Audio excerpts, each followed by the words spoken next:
order to do public service hours for saying exactly the word fascist. Dov Chenin is a member of parliament in the Israeli Knesset and a well-known activist. אין סיבה לא לאפשר לאנשים למחות ולהביע את דעתם בחברה דמוקרטית. שמתי לב שאם כבר מדברים על חברה דמוקרטית, מסתובבים פה שוטרים ומצלמים כל בן אדם. וביום רביעי, כשיצאה ההפגנה בכיכר הבימה, הם באו מצלמות, מצאו את כל מנהיגי המחאה, עצרו אותם בצורה שיטתית. מה אתה חושב זה אומר על הדמוקרטיה הישראלית?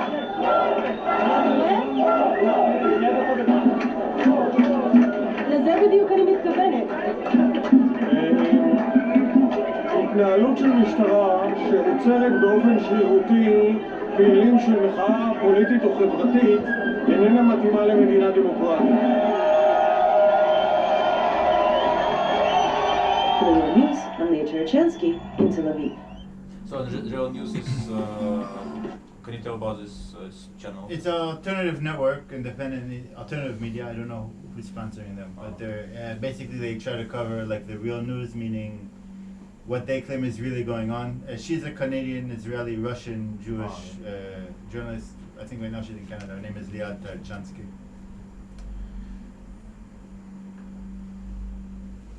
So, by the way, two people from this protest.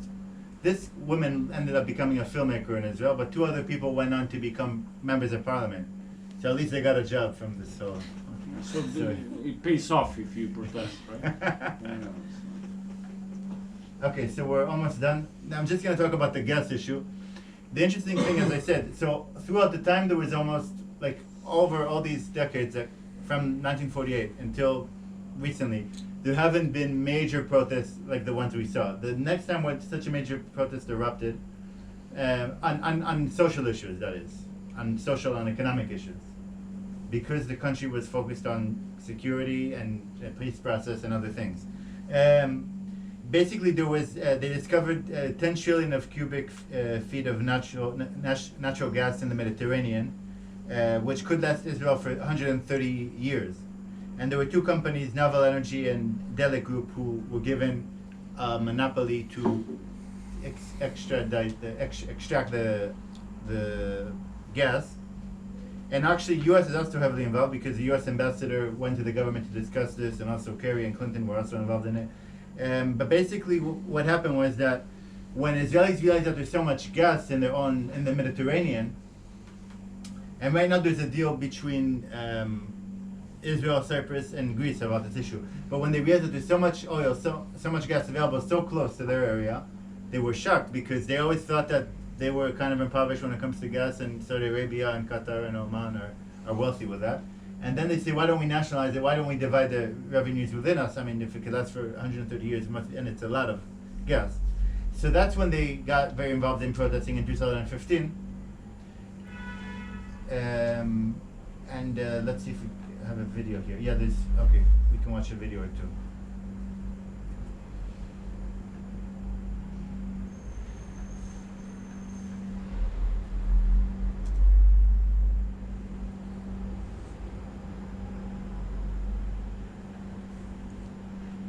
This is called the Great Gas Robbery, and they went to a demonstration of this oligarch, a very wealthy guy called Tshuva. They have a lot of. I'll just show you this picture. And he basically is the guy who eventually took over the gas, and they were basically they were protesting underneath his home, trying to persuade him. Much a little bit naive, I guess. But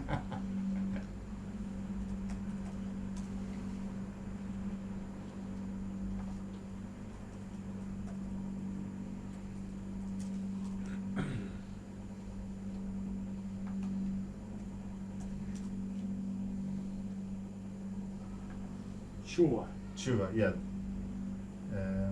Yeah, this guy. Yeah, he basically took over, like, pretty successfully Israel's. It's not Israel's necessarily, it was in the Mediterranean, but the gas that they found in the Mediterranean. He privatized. Yeah. That's his company, right? Well, he kind of him another company, and then they were complaining he was a monopoly. So Netanyahu made a trick where like, "Oh, divert from here a little bit and make that way." And that's it. Sure. Was it a concession, state concession, or just the rights to exploit? It's a good Or question. what's the legal Aspect, model? That's a good question. Maybe I'll put the video and I can look for Okay. the answer because Thank you. that's a good question. I'm not.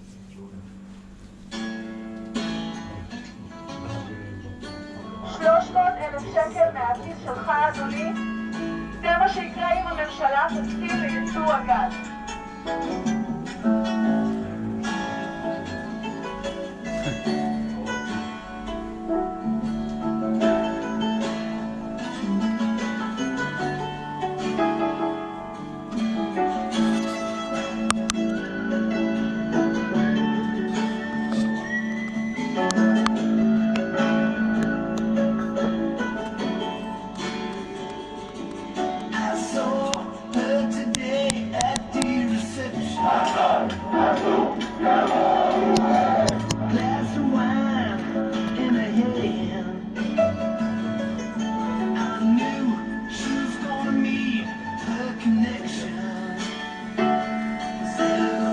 The music is very interesting, Joshua.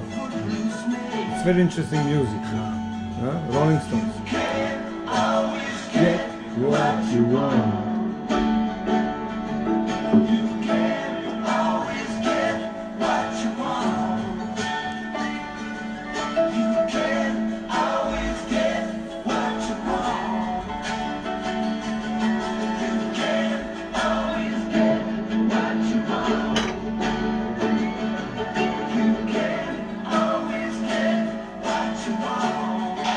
So it's like a trailer, right? Trailer for revolution. So, yeah, let's see the other video.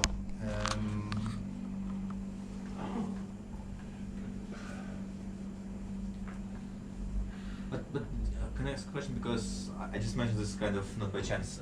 It sounds Sure. like very entertaining, right? So, in previous videos you showed, so do you see standards not just Israel, but Israel particularly, right? That they transform political, like serious events into kind of form of entertainment, right? So, remember you showed previous protest, right? And it was basically like just like a concert, right? Like a rock concert, Mhm. right? People come and like just like sing and dance, right? So do you think it's a positive tendency to transform like serious political thing into a form of this, entertainment for people? If I personally think it's a Yeah. positive thing, or what's the reason behind it? No, like because some people think that this mass activities like rock concerts, like raves, right? In some countries like Ukraine, they put they put it in a place, and in Belarus, right? In fact, to depolitize young people, right? So basically, young people instead of become political, right? That's and- nothing new. They are Yeah. happening since 60s in America. Yeah.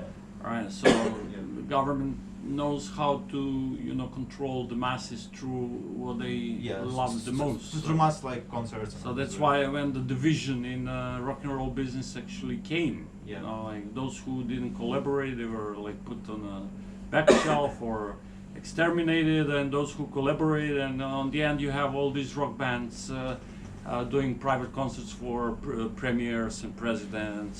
Yeah, but rich then people. this tendency to transform like political event today, right, into form of also like. Of course. but I know, I understand. We have a big festival here in Serbia, which is promotion for like businesses. And it started as a protest. I think so. in that cartoon there is a Transformers and Decepticons. So that's it. So that's a whole new issue.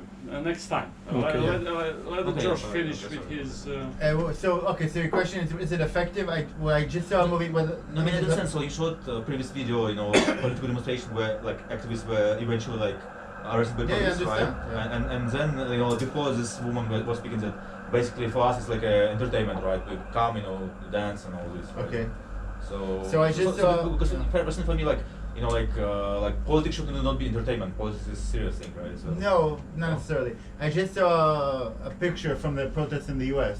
and it showed like some people maybe like really fighting the police, and then a black guy like playing the saxophone, and they were saying like this is how you got to do a protest. So I think it's meant now in Israel, because people are so tense, because of it's a very stressful security situation and generally kind of a madhouse to some degree. So basically, it allows people to relieve tension and to like enjoy being together, and then maybe after the singing and dancing, they can go and like they go and fight the police or something. Yeah, like but that. I know. It's Okay. That's okay. Okay, so basically, just from what I looked, I mean, even the Financial Times is calling it a crony deal. So that shows you it's pretty bad, what they did on the gas. But basically, I think they gave them, the biggest issue was that there was, they were allowing monopolies, so they found a way around it. I think the government profited from it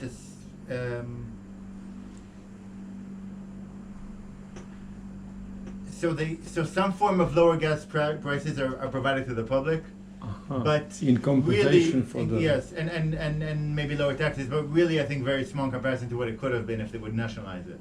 Like it's peanuts, I think, in the big picture. okay. Yeah, and they, yeah, but then and even like one of the companies agreed that they'll get the profit for only 6 years, and then they won't anymore. But even that's huge. So they played all these legal games. Okay.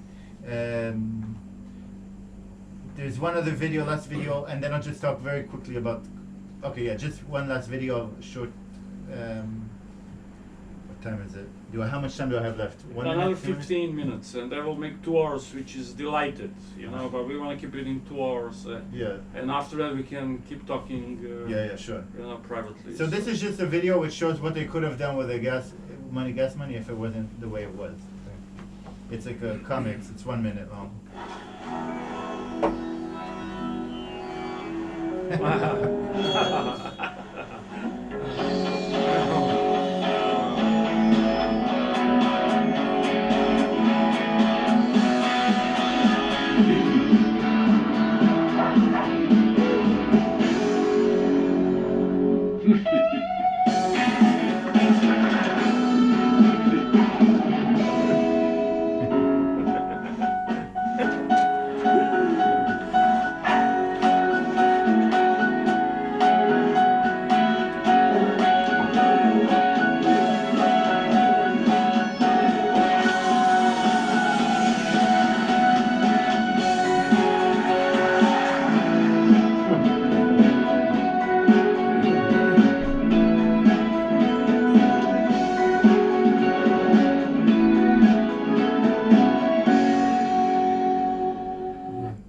80-20, yes.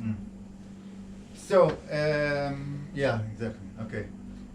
Now, with the current coronavirus situation, I think it's an interesting situation right now because the government is taking the most draconian measures I've ever seen in Western democracy. So basically, they tried to pass a law that a cop could go into a house even without a warrant. And now then there was uprising. And there was uprising, so they got off that, but they're probably going to try to bring it again. And also what they're doing now is that they could arrest people if they think that they're a threat because of coronavirus, and then they don't have to even take it to a judge, they can do it by Zoom. So, yeah. So, and also, generally, basically there's a huge unemployment problem now because a lot of people are out of jobs, and maybe 25% unemployment, which is its highest ever.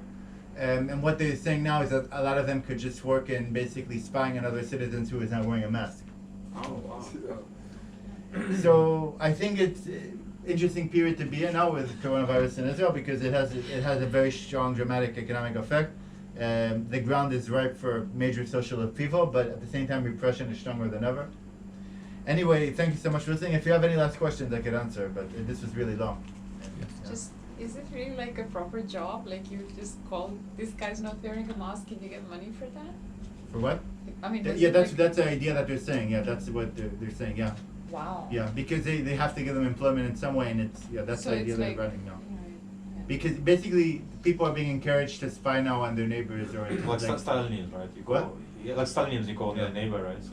No, this virus was obviously, it's very heavily loaded with agenda everywhere. So, yeah. Well, my impression is, because I haven't been in Israel for a long time, now you almost like put in position to desire to go there and see with my own eyes. It sounds like a big experiment where Yes. like all kind of ideological forms, all kind of systems are going there, change from extreme liberal capitalism to socialism. So it sounds like it is exciting time, and you need to be ready to participate. You need to be very at the same time. You have to know all this thing about Corona. It sounds like Stalin's time, and what you show us on the video sounds like one big mogul is turned down, and it's nationalized his fields, which is good. And then I'm not confused, but I think there is a lot of things going on at the same time. It's not very how would say, it's not simple situation. It's not politically flat. It's not flat. Yeah. It's very deep. Yeah, it's very, very kind of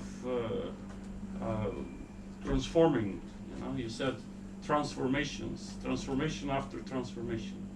Yes, I think you're right. I mean, Israel is a very complex region, which is not to justify what Israel does or even Israel's form of existence, but there are many kinds of people living there. Right. Many kinds of ideological streams, Sure. immigrants from all over. It's a very interesting place to visit, and you can have a lot of interesting conversations. Of course, everyone thinks they know the best. I guess like here, every person thinks they have a solution for everything, and they Sure. tell you what. But it is an interesting place. However, right, like in the last few months, the people there were forbidden from leaving their homes for more than 100 meters because of coronavirus, and they were fined very high if they would go beyond that. And right now, Netanyahu, the prime minister, is desperate to provoke a second wave because he's trying to avoid a corruption trial. Well, But So, everybody's talking about a second wave. It's very interesting. You have the same talk here because just before the elections now they have eased the restrictions, but then it's not the end of the We're back at epidemic. 70 something But then a day. We were yeah, but then but then It doubled. the measures are gone, sort of. Well, The- they're the- completely The gone. disease, yeah, the They're disease is completely still gone. there, but and then after the elections we could have a second wave. Just after the elections, so it's very similar what's happening with the virus. But this was very interesting when you said that that things are inevitably moving towards the one state. That's very interesting because I was reading a lot, like especially Finkelstein's work. I was about the conflict. And but it could easily happen that because the momentum is there,